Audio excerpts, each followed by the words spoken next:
जय हिंद। आप सभी का हार्दिक स्वागत है स्टडीफाइड यूट्यूब चैनल पर। मेरा नाम है आशीष अरोड़ा। मैं आपको क्वांटिटेटिव एप्टीट्यूड पढ़ाता हूं और आज हम इस वीडियो में समझने वाले हैं कि IBPS PO clerk mains and pre की तैयारी किस तरीके से करनी है।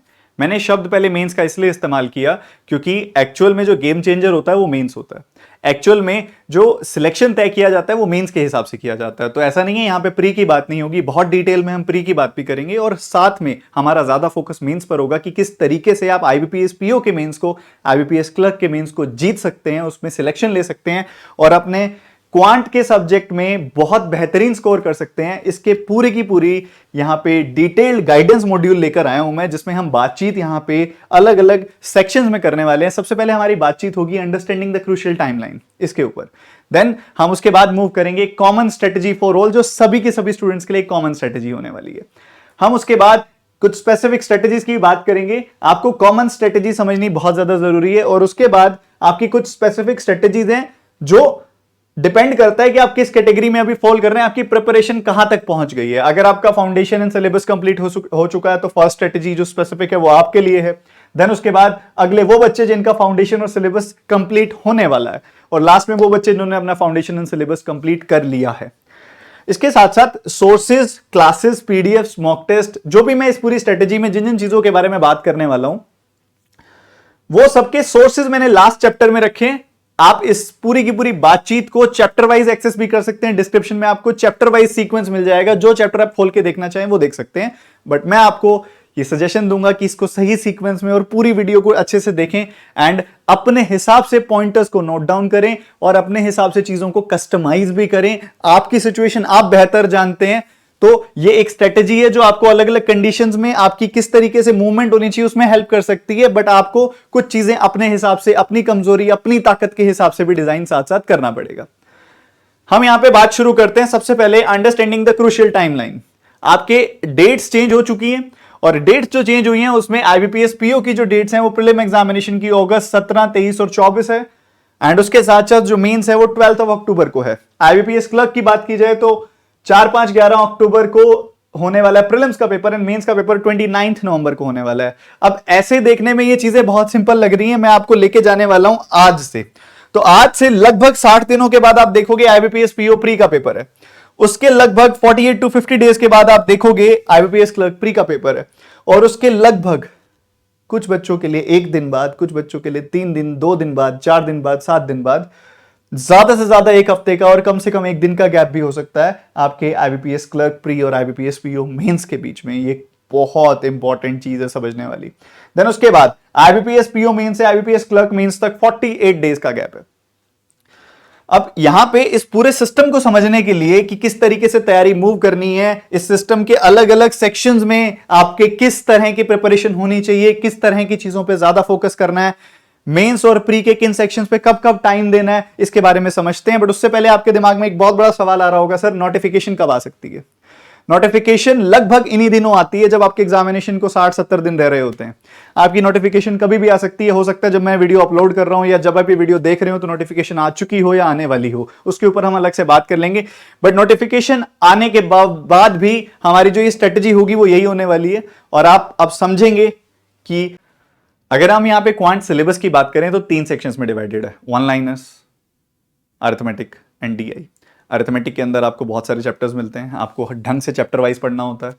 वन लाइनर्स की बात करें तो उसमें 3 से 4 चीजें आती हैं, सिंप्लीफिकेशन, अप्रोक्सीमेशन, नंबर सीरीज में wrong number series, missing number series and quadratic equations. In topics के ऊपर आपके वन लाइनर्स प्री में बनते हैं। अरिथमेटिक के चैप्टर्स होते हैं, परसेंटेज से शुरू होता है, percentage, ratio, mixtures, profit, SI CI, time and work, time speed distance, pipes and cistern, boats and stream, average, mensuration, simple interest, compound interest, probability, number system, permutation, combination, कुछ ये topics होते हैं।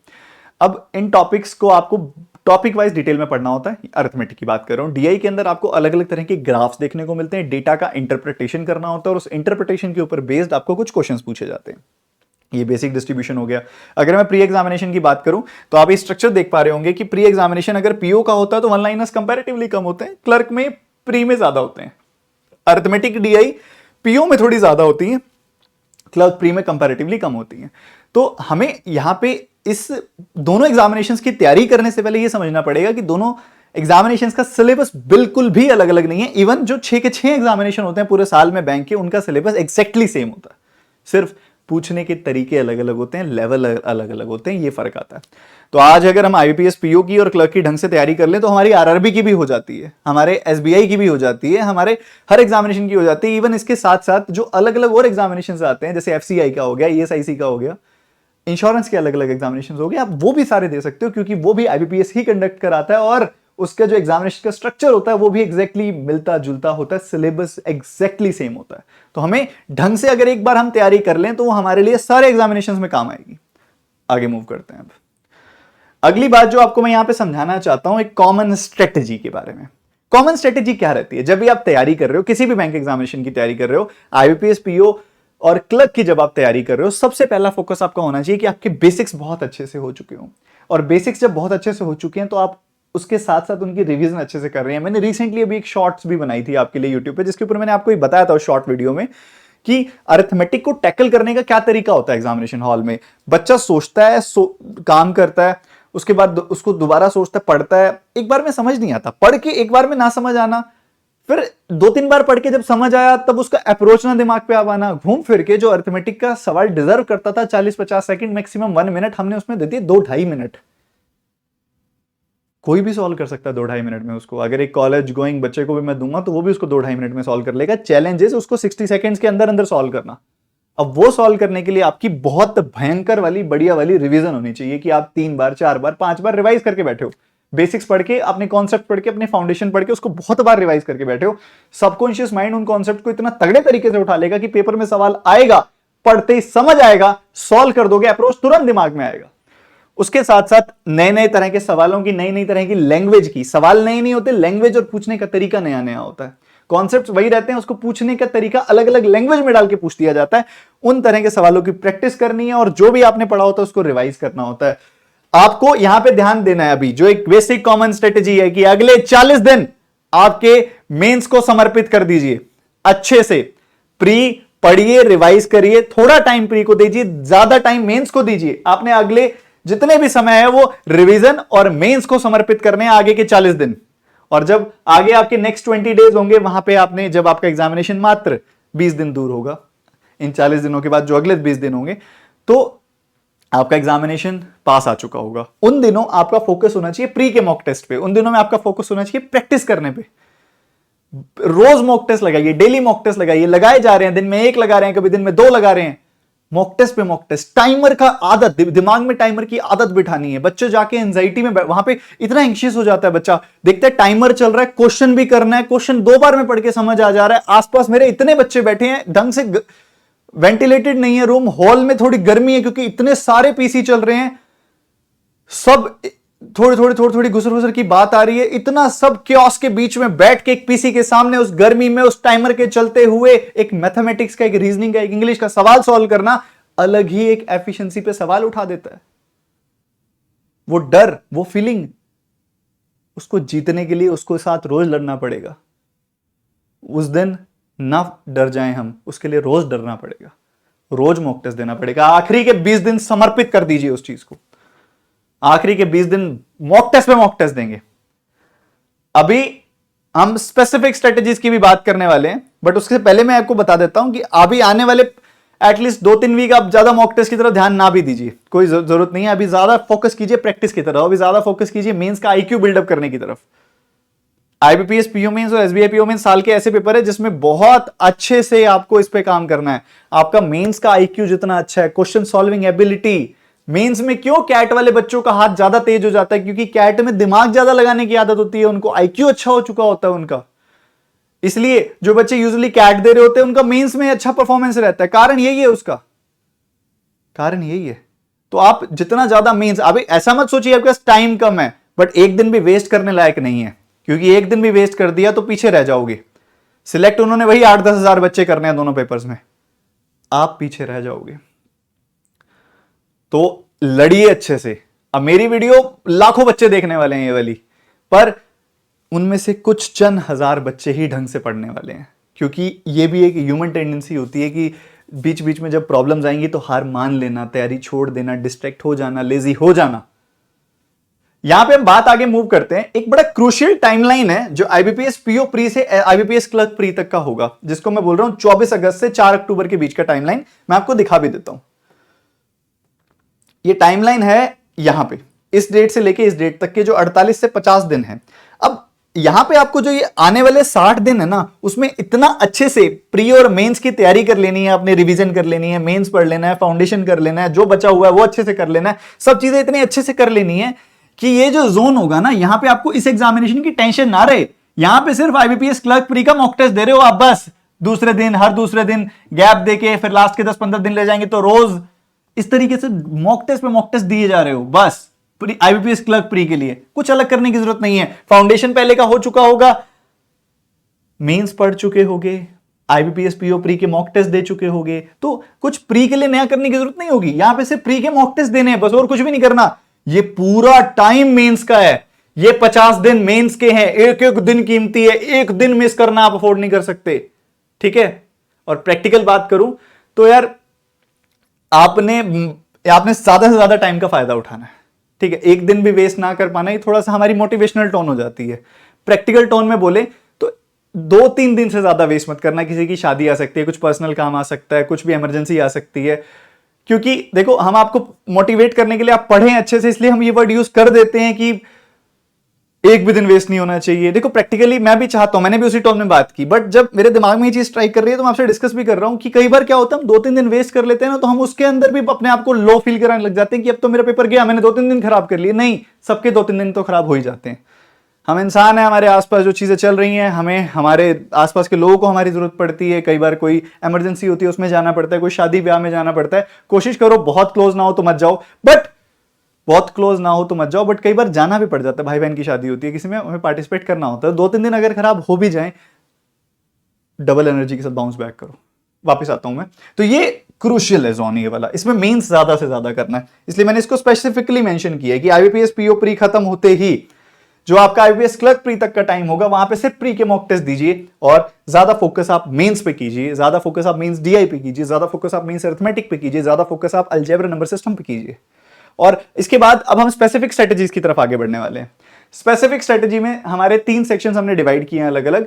स्टूडेंट स्पेसिफिक स्ट्रेटजी, ऐसे बच्चे जिनका foundation और concept complete हो चुका है, ऐसे बच्चे जिनका फाउंडेशन और कॉन्सेप्ट कंप्लीट होने वाला है, और ऐसे बच्चे जिन्होंने अभी स्टार्ट किए और स्टार्ट करने वाले। तीनों कैटेगरी के बच्चों के बारे में अब यहां से हम बातचीत शुरू करने वाले हैं। सबसे पहला पॉइंट, जिनका बेसिक्स कंप्लीट हो चुके हैं। अब आपने किन चीजों पर ध्यान रखना है? सबसे पहली बात, आपका टारगेट, आपका गोल बना के चलो। आगे आने वाले दिनों में आपने रिवीजन करनी है कम से कम 5-6 बार। सुन के इतना भारी शब्द लगता है ना, सर कितना प्रैक्टिकल बात कर रहे हो सर, 5-6 बार कैसे रिवीजन हो जाएगी? बेटा, जब आप किसी चैप्टर को पढ़ते हो, पहली बार रिवाइज करते हो, उस चैप्टर को रिवाइज करने में 3-4 घंटे 5 घंटे लग सकते हैं। दूसरी बार रिवाइज करते हो ना जब आप, तो वो चैप्टर आपके दिमाग में बैठ चुका होता है। आपको कंपैरेटिवली उससे 60% या 50% टाइम दोबारा लगेगा। अगली बार टाइम और कम हो जाएगा। इवन जो मेरे बच्चे हैं जिन्होंने बहुत अच्छे से ये सब चीजें फॉलो की हुई हैं, वो एग्जामिनेशन से 2 दिन पहले बैठ के पूरी अरिथमेटिक रिवाइज कर लेते थे मात्र 1 से 2 दिनों के अंदर। तो जब आप इतनी बार रिवीजन करते जाते हो ना, तो लास्ट में जब 4th-5वीं रिवीजन तक पहुंचते हो आप, तो आप लिटरली 1-1 घंटे में 45-45 मिनट में पूरा चैप्टर रिवाइज कर देते हो। वो स्टेज अटेन करनी होगी, मेहनत करनी होगी। आप अपने खुद के लिए मेहनत कर रहे हो, करना पड़ेगा। उसके बाद अपना, जब आपका हो चुका, आपको पता है आपका सिलेबस कंप्लीट हो चुका है, आपके सब बेसिक्स कंप्लीटेड है, सब कंप्लीटेड है, रिवीजन चलते रहने दो। उसका एक शेड्यूल बना लो आगे आने वाले 40-50 दिन का, कि भाई मैं ऐसे बैठ के हर दूसरे दिन ये चैप्टर उठाऊंगा, फिर उससे अगले दिन ये चैप्टर उठाऊंगा, ऐसे करके पूरा अपना शेड्यूल बना लो दिन का। उसके बाद आपका ज्यादातर टाइम जाना चाहिए किसमें? सेल्फ स्टडी में। देखो, लाइव क्लासेस, वीडियोस, ये इंपॉर्टेंट हैं, समझना पढ़ना इंपॉर्टेंट है, बट आप कोशिश करो कि आपका सिलेबस कंप्लीट है, आपकी रिवीजन अच्छी चल रही है, सब अच्छा चल रहा है, प्रैक्टिस अच्छी चल रही है। आप क्लास को रिकॉर्डेड मैनर में करो, या फिर उससे भी बेटर आप क्लास की पीडीएफ सॉल्व करो सिर्फ, ठीक है। ये पहली बार किसी टीचर के मुंह से सुन रहे होगे, आपकी क्लास मत देखो, ठीक है। मैं बोल रहा हूं आपको, क्योंकि आप वो स्टेज अटेन कर चुके हो जहां आपको ज्यादा सेल्फ स्टडी करनी है। आपको जब पढ़ना है तो आप क्या करो, देखो क्लास की पीडीएफ शेयर होगी, आप पीडीएफ से प्रैक्टिस करो। पूरी क्लास की पीडीएफ में से 4 सवाल नहीं बने आपसे, तो वो 4 सवाल आके वीडियो में से बस वो देख लो, बाकी तो आपने कर ही लिए। तो बस ये फर्क पड़ेगा आपका। नई नई पीडीएफ, लैंग्वेज, क्योंकि क्या होता है आप कॉन्सेप्ट सीख चुके हो, अब एग्जामिनर लैंग्वेज पे खेल सकता है, अलग तरह से लैंग्वेज बना देगा। तो कई सारी पीडीएफ होंगी, जैसे मेरे पास तो बहुत सारी पीडीएफ मैंने शेयर की हुई है, टारगेट बैच में भी की हुई है, आपके टेलीग्राम चैनल में भी की हुई है, स्टडीफाई टेलीग्राम चैनल में भी की हुई है, बहुत सारी ऐसी पीडीएफ होंगी जो आपने की भी नहीं होंगी अभी। ठीक है, तो जो पीडीएफ आपने नहीं की उन पीडीएफ के ऊपर काम करो। ठीक है, उन पीडीएफ्स को सॉल्व करो, नए नए लैंग्वेज के क्वेश्चंस को करो, वेरिएबल वाले क्वेश्चंस को करो, ग्राफ वाले क्वेश्चंस को करो, अलग अलग। कई बार क्या होता है मेंस पढ़ रहे होते हैं, कोई वियर्ड सा ग्राफ होता है वो सामने आ जाता है, तो जो वियर्ड सा ग्राफ होता है जो सामने आ जाता है तो हमें समझ नहीं आता उसमें कैसे आगे मूव करें हम। जब हम अलग अलग तरह के ग्राफ्स को डिकोड कर चुके होंगे तो हमें मेंस के पेपर में जाके अगर एग्जामिनर कोई एक्सपेरिमेंट भी कर रहा होगा तो हम उसको कर पाएंगे, हम क्रैक कर पाएंगे उसको। आगे बढ़ते हुए अब अगली बात जो आपको समझनी है, बहुत इंपॉर्टेंट चीज लिखी हुई है मैंने, ईट मेंस डेली।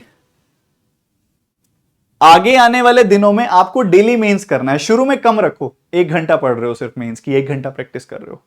शुरू में आपके लिए भारी भी होगा, डिफिकल्ट होगा, सरवाइव कर पाना मुश्किल होगा, बट सिर्फ 2 हफ्ते के लिए सरवाइव कर जाओ। रोज खुद को पुश करो, नहीं हो रहा सॉल्व फिर भी बैठ रहे हैं, सॉल्यूशन देख देख के आंसर आ रहे हैं फिर भी बैठ रहे हैं, क्वेश्चन नहीं बन रहे सॉल्यूशन देख के सॉल्व कर रहे हैं, दोबारा फिर रीसॉल्व कर रहे हैं। ऐसे करके आपको 2 हफ्ते खुद को पुश करना है, फिर दिमाग उस लेवल को उठा लेगा, आदत उठा लेगा, आपको आपके लिए चीजें आसान बना देगा। आप जब पढ़ने बैठोगे तब क्वेश्चन बनने लगेंगे। 2 हफ्ते खुद को धक्का करना पड़ेगा, 2 हफ्ते खुद को पुश करना पड़ेगा, उसके बाद चीजें आसान होने लग जाएंगी। तो गिरना मत, हारना मत, मेंस पढ़ते रहना 2 हफ्ते तक। शुरू में दिक्कत आ सकती है, शुरुआत आप करिए टॉपिक वाइज मेंस पढ़ने का, फिर आप शिफ्ट कीजिए मिक्स्ड मेंस पढ़ने की तरफ।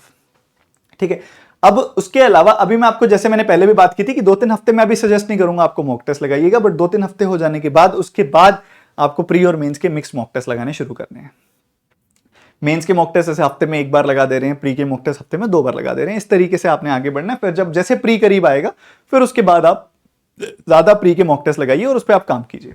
देन मूविंग अहेड, एक और इंपॉर्टेंट बात, टारगेट बेस्ड पढ़ाई। ये बच्चे कम समझ पाते हैं इस चीज को। 2 चीजों का टारगेट देना होता है बेटा।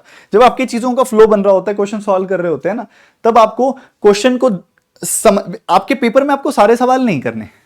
ठीक है, हम कई बार मिसकंसेप्शन ये बिल्ड कर लेते हैं कि हमारी स्पीड बहुत बेहतरीन होनी चाहिए और सारे सवाल जितने भी दिख रहे होंगे सारे हो जाने चाहिए 20 मिनट के अंदर।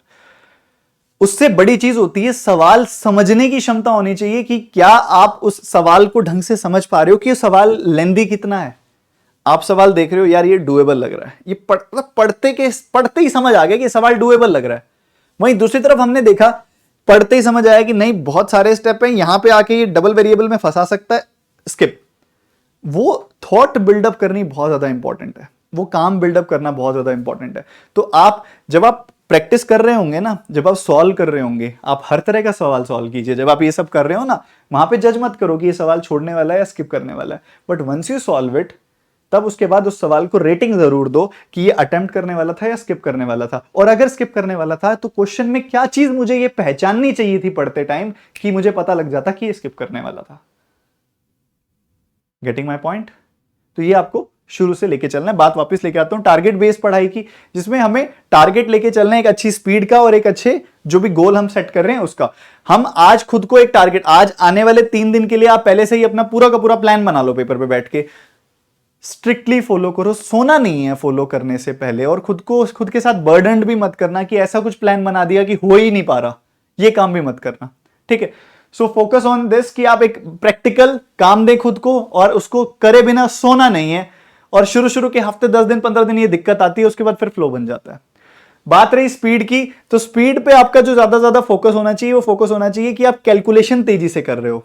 ठीक है, बाकी क्या होता है जब आप रिवीजन कर रहे होते हो ना, तो कॉन्सेप्ट्स अच्छे से दिमाग में बैठ जाते हैं, तो आपको क्वेश्चन पढ़ने के बाद ज्यादा सोचना वैसे भी नहीं पड़ता, तो वो वाला टाइम आपका बच जाता है। कैलकुलेशन स्पीड पे काम करो, मतलब आप टाइमर बेस्ड खुद को सेट लगवाओ 1 लाइनर्स के, जैसे कि बैठ के 50 क्वेश्चन का सिंप्लीफिकेशन का सेट लगा लिया। उसको बहुत ज्यादा करने की जरूरत नहीं है, हफ्ते में 3 बार ऐसा करो कि 50 क्वेश्चन का सिंप्लीफिकेशन का सेट लगा दिया या 100 क्वेश्चन का सिंप्लीफिकेशन का सेट लगा दिया।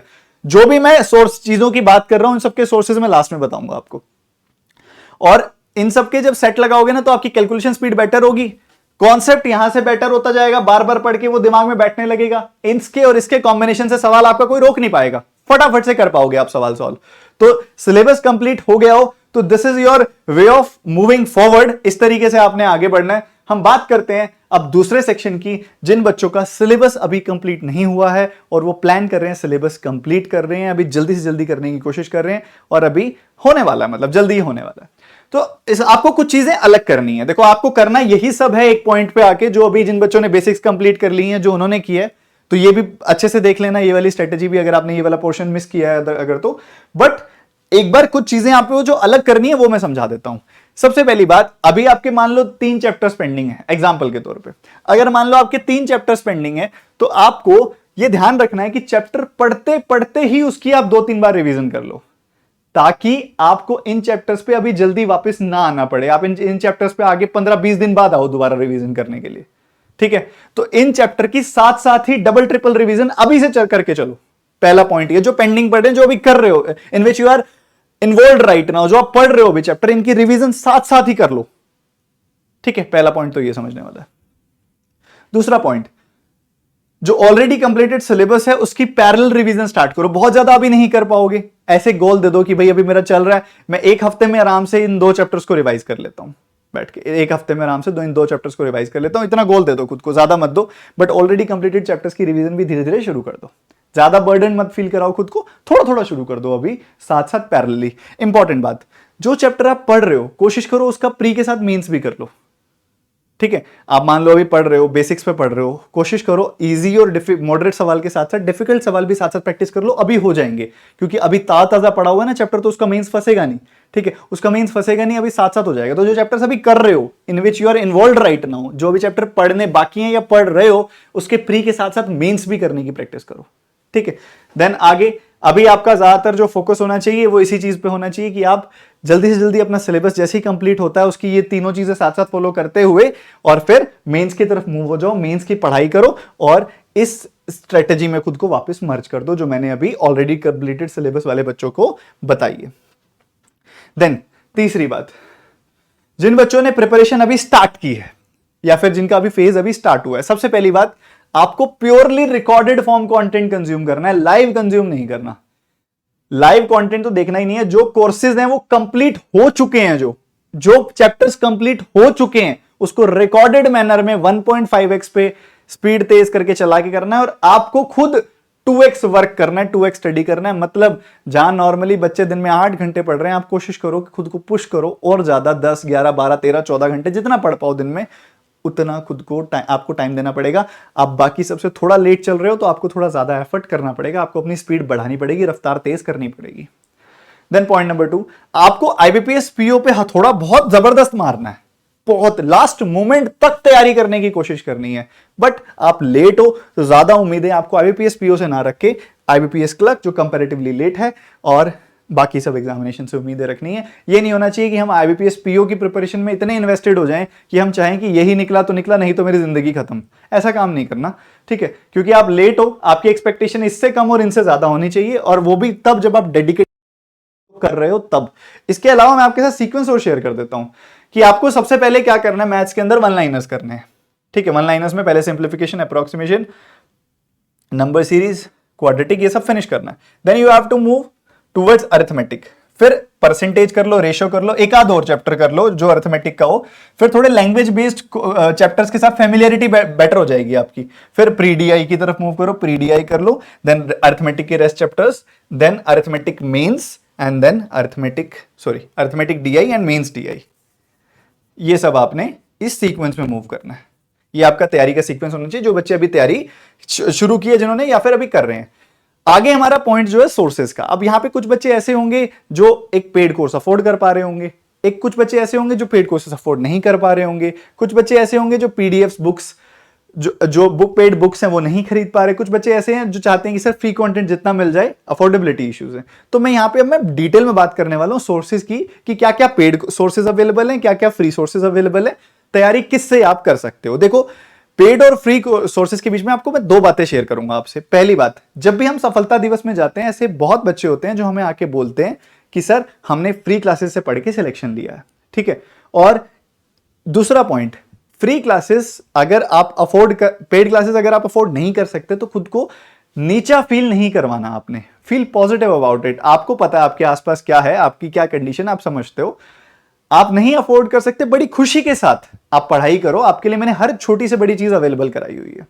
पॉइंट नंबर 2, अगर आप अफोर्ड कर सकते हो पेड क्लासेस, जिसका फीस आई थिंक रफली 1516, मैं भी बता देता हूं आपको, 1600 रुपए के आसपास होगी पूरे साल की, जिसमें पूरा सिलेबस मैथ्स का कवर हो जाएगा। अगर आप अफोर्ड कर सकते हो तो आई प्रॉमिस यू कि आपकी प्रिपरेशन बहुत ज्यादा सिंपलिस्टिक और बहुत ज्यादा आसान हो जाएगी और आपको बहुत ही स्पेसिफिक डेडिकेटेड कंटेंट मिलेगा। शुरुआत करते हैं। सबसे पहले यस ऑफिसर पर मेरे जो कुछ कोर्सेज हैं उसके बारे में मैं आपको बताता हूं। अगर आप फाउंडेशन से हाई लेवल पढ़ना चाहते हैं या इनकेस रिवाइज करना चाहते हैं तो मेरे जो 2 कोर्सेज हैं वो हैं the maths hero 2025, the maths hero 2024। Pre DI, Udaan pre DI course, pre DI करनी है, बहुत अल्टीमेट कोर्स है उड़ान प्री डीआई कोर्स। मेंस पढ़ने के लिए ये सीक्वेंस भी मैंने सही लिखा है आप सभी के लिए। मेंस फर्स्ट बहुत प्यारा कोर्स है, बहुत सारी क्लासेस हैं। मेंस सेतु टॉपिक वाइज मेंस, परसेंटेज का अलग, रेशो का अलग, टाइम स्पीड डिस्टेंस का अलग, परमुटेशन कॉम्बिनेशन, हर एक टॉपिक का अलग अलग mains, topic wise mains. The maths hero pro, mains DI smart book, level up, mains made easy, और बहुत सारे हैं, बहुत सारे हैं, जगह नहीं थी, नाम भी नहीं लिखे मैंने, बहुत सारे हैं। तो ये सारा का सारा क्या है, यस ऑफिसर पे कंटेंट है, जिसके लिए आपको फीस पे करनी पड़ती है। अभी फीस आपके लिए कम भी की हुई है हमने। सबसे पहले अगर आपको ये सारे कोर्सेज ही चाहिए, सारे कोर्सेज की कंबाइंड ही एक्सेस चाहिए, तो आपको यस ऑफिसर पे एक सब्सक्रिप्शन होती है, आशीष अरोड़ा एक्सक्लूसिव सब्सक्रिप्शन, या जिसको हम क्वांट एक्सक्लूसिव सब्सक्रिप्शन से भी बात कर सकते हैं, जिसके ऊपर, जिसमें जितने भी आपने अभी कोर्सेज देखे, प्री के हो, मेंस के हो, डीआई के हो, अरिथमेटिक के हो, फाउंडेशन के हो, प्रैक्टिस के हो, सारे कवर हो जाते हैं। वो सारे के सारे कोर्सेज की फीस नॉर्मली इतनी रहती है, अभी इन दिनों हमने कम की हुई है, 1650 फीस की हुई है। ये कोड से आपको ये डिस्काउंट मिल जाएगा, इसका लिंक भी डिस्क्रिप्शन में मिलेगा आपको, ठीक है। ये है पेड कोर्सेज का ऑप्शन। उसके अलावा कंप्लीट यस ऑफिसर की सब्सक्रिप्शन भी ले सकते हैं, जिसमें सारे सब्जेक्ट्स ही आ जाएंगे, सारे टीचर्स ही आ जाएंगे, प्री प्लस मेंस सब कुछ आ जाएगा। उसके लिए कोड है यस ऑफिसर, इसका लिंक भी मैं डिस्क्रिप्शन में डाल देता हूं। उसके बाद जो बच्चे फ्री क्लासेस करना चाहते हैं, अगर आप टेलीग्राम में एक्टिव हैं तो रिसेंटली मैंने आपको अभी एक प्लेलिस्ट शेयर की थी जो टोटली फ्री थी, जिसमें एक पूरी की पूरी प्री का प्लेलिस्ट था और एक पूरा का पूरा मेंस का प्लेलिस्ट था, स्टेप बाय स्टेप किस तरीके से आपने प्रिपरेशन करनी है, सारी की सारी यूट्यूब की फ्री प्लेलिस्ट के लिंक थे। वो लिंक आपको चाहिए तो आपको डिस्क्रिप्शन में मिलेगा, टेलीग्राम का चैनल, उस पर जाओ, क्लिक करो, वो खोलो, ज्वाइन करो, ठीक है। उस टेलीग्राम के चैनल के अंदर आपको सारे के सारे ऑर्गेनाइज्ड वे में प्लेलिस्ट मिल जाएंगी। जो बच्चे अफोर्ड नहीं कर सकते आप उस कोर्स के लिए जा सकते हैं, ठीक है। लिंक आपको डिस्क्रिप्शन में मिल जाएगा टेलीग्राम चैनल का। थोड़ा सा अगर आप पीछे जाओगे ना तो आपको वो पूरे बड़े बड़े 2 मैसेज दिख जाएंगे, जिसके अंदर मैंने पूरे डिटेल्ड प्लेलिस्ट भेज रखी है। इनकेस आपको नहीं मिलते, इस वीडियो के नीचे कमेंट करके बताओ, ताकि मैं उसको रीशेयर कर दूं, दोबारा आपके साथ शेयर कर दूं। उसके बाद पीडीएफ्स के लिए एक मैसिव ऑप्शन है आप सभी के पास, स्टडीफाइड का टेलीग्राम चैनल। आपको सिंप्लीफिकेशन का एक मास्टर सेट लगाना है भाई, 50-100 क्वेश्चन एक साथ लगा देने हैं। आपको अरिथमेटिक का एक बड़ा सारा सेट लगाना है। आपको मेंस का कंटेंट चाहिए, इतना सारा कंटेंट है, मैं दोबारा रीसेंड कर दूंगा सारा का सारा कंटेंट, एक बार इसमें भेज रखा है। इसके फाइल सेक्शन में जाओगे तो मैं बहुत सारा कंटेंट मिल जाएगा, बहुत सारा कंटेंट है, प्रैक्टिस करने के लिए, रिवीजन करने के लिए, सब कुछ कर सकते हो आप। IBPS PO mains, IBPS clerk mains, IBPS PO pre, IBPS clerk pre, massive content available है फ्री ऑफ कॉस्ट टेलीग्राम में। पीडीएफ से पीडीएफ मिल जाएंगी आपको। इस टेलीग्राम चैनल का लिंक डिस्क्रिप्शन में, जो भी रिसेंटली बताया वही है, ज्वाइन कर लो। इसके अलावा आप, हमारे पास एक और कंटेंट प्रोवाइड करने का एक और सोर्स भी है, जिसके अंदर हमने पूरी कंटेंट टीम बैठाई हुई है और हर एक सब्जेक्ट की बहुत सारी पीडीएफ्स, हर एक सब्जेक्ट की बहुत सारी पीडीएफ्स, प्री की, मेंस की, क्वांट की, रीजनिंग की, इंग्लिश की, अरिथमेटिक की, सब कुछ जितना भी सिलेबस होता है उसकी रेगुलरली पीडीएफ्स बनती हैं और आपको रेगुलरली दी जाती हैं। वो है टारगेट बैच, इसका लिंक भी मैं डिस्क्रिप्शन में छोड़ दूंगा, अगर आप लेना चाहो तो ले सकते हो। मैंने आपके सामने ऑप्शन खोल के रख दिया, मैं ये फोर्स नहीं कर रहा लेने के लिए, ये बहुत है, मोर देन सफिशिएंट रहेगा। अगर आपको इसके बाद एक बार आप इसमें तैयारी करनी शुरू करो, फिर अगर जरूरत लगे तो इसको कंसिडर कर लेना, सिंपल सी बात है। ये आई थिंक 300-400 के आसपास पड़ जाता है आपको, जिसमें मतलब आपको बुक नहीं लेनी पड़ती, जिसके अगेंस्ट काम चल जाता है। उसके बाद हमारा खुद का मॉक टेस्ट प्लेटफॉर्म है यस मॉक। अगेन आपको लगेगा ये प्रमोशन जैसे साउंड कर रहा है, आपका खुद का ये मॉक टेस्ट प्लेटफॉर्म। फर्क ये रह जाता है, आप इसको प्रमोशन समझे या ये आपकी टीचर्स की तरफ से वेल कंट्रोल्ड, वेल ऑर्गेनाइज्ड और राइट क्वालिटी का कंटेंट देने का एक मीडियम है। आप चाहे इसको ये समझे, जो भी आप इसको समझ सकते हैं, इसके लिए भी आप जा सकते हैं और सब्सक्रिप्शन लेना चाहें ले सकते हैं। जैसे ये बेसिक सोर्स है कंटेंट का। अब इसके अलावा मैं कुछ और फ्री सोर्सेज आपके साथ शेयर करता हूं मॉक टेस्ट के लिए और बेसिकली टाइमर बेस्ड पढ़ाई के लिए। मॉक टेस्ट या फिर होता है ना टाइमर बेस्ड पढ़ाई, वो टाइमर बेस्ड पढ़ाई के लिए एक सोर्स और भी है। अगर आप यस ऑफिसर की ऐप में जाओगे और लॉगिन करके वहां पे जाके अगर आप चेक करोगे ना, तो वहां पे आपको मतलब क्वांट की प्रोफाइल खोल लेना, आशीष अरोड़ा वाली प्रोफाइल खोल लेना।